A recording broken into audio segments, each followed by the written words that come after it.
Maboy Manila, this is Pope from ManilaShaker.com. The last time we tested the Realme 8 Pro's performance is about the 108 megapixel camera. And this time we will test its gaming capabilities as well. This mid-range smartphone from Realme still offers the same chipset as its predecessor, the Snapdragon 720G. And it is paired with an 8GB of RAM and 128GB of external storage. And the question is, will the Snapdragon 720G still enough to handle games in 2021? Let's find out on our gaming review of the Realme 8 Pro.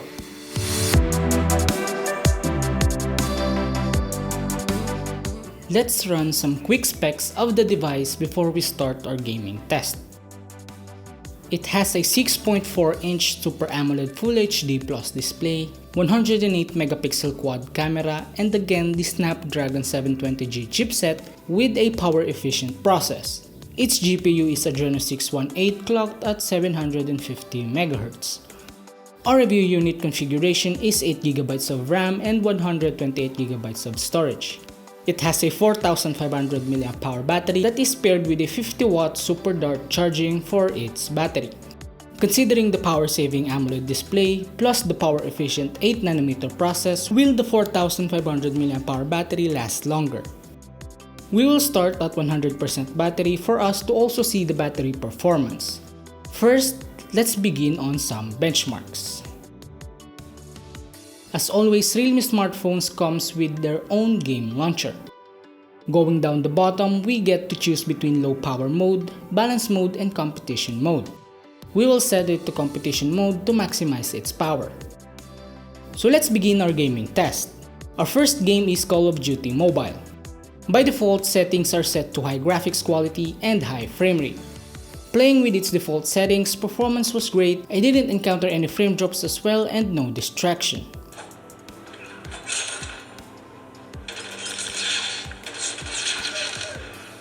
Now bumping up the settings to very high graphics quality and very high frame rates, performance was almost still the same. Although I did encounter some very little frame drops, but all in all the game is pretty smooth even if we bumped up the settings with 97 to 98% stability.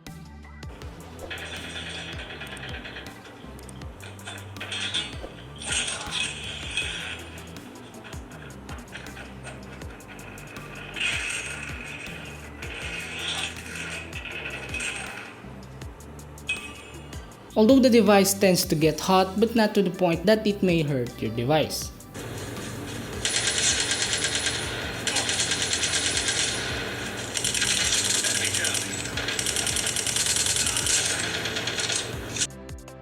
Now heading to our second game, PUBG Mobile. Our settings on PUBG Mobile by default is set to high graphics and high frame rates. You can reach ultra frame rates by lowering your graphics quality to balance and smooth. But we will test it on max available settings, and since we can't go higher, we will stick with the default settings. Playing the game was smooth. I did encounter some frame drops but not that drastic to the point that you may not even notice it. So even with the settings set up to high, we get 98% stability.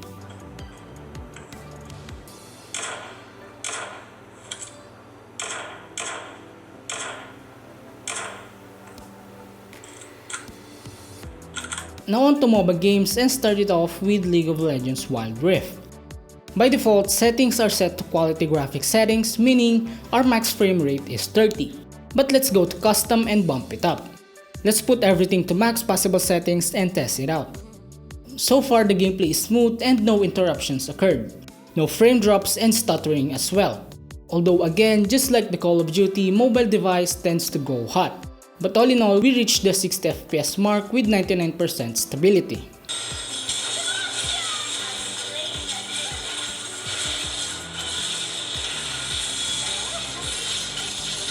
Next is the more popular MOBA game, which is the Mobile Legends. This game can run even on the cheapest smartphone available, so let's bump it up to HD mode on, HFR mode on, and high graphics quality and test the game. Just like League of Legends Wild Rift, the game runs pretty smoothly.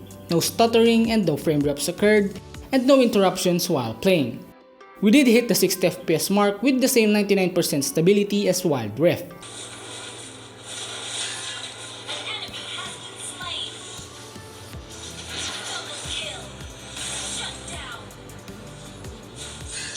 Now let's head to MiHoYo devs and their power-hungry games. First, let's start off with Honkai Impact 3. Our recommended settings are number 3 with medium graphics, high shadows, and 30 FPS on both combat and out of combat. Bumping everything up to high and turning everything on, the game runs okay. I did encounter some frame drops when casting our ultimate skills, but still the game is pretty much playable. So the game runs on 45 to 50 FPS with 96 to 97% stability.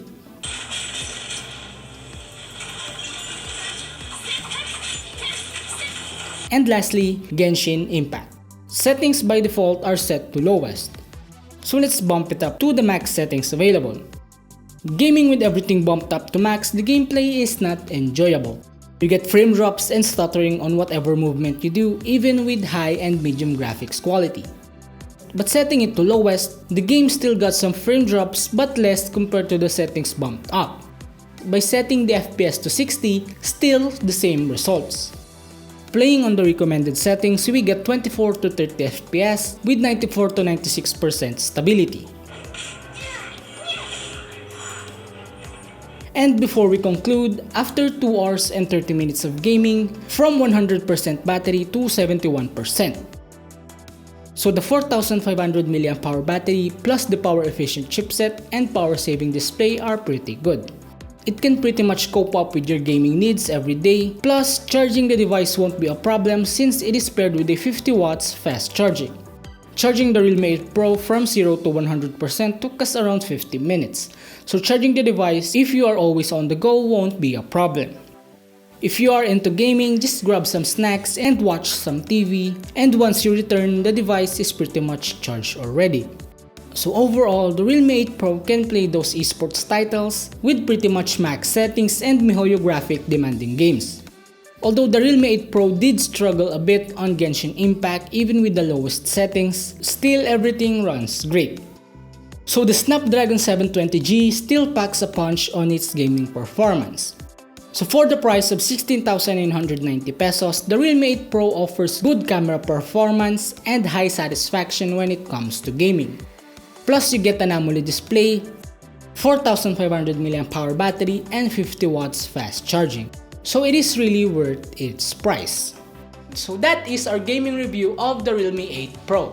Let us know in the comments section below about your thoughts on the Realme 8 Pro's performance in gaming. Thank you guys for watching, be sure to subscribe and ring the bell so you will be updated with our future contents.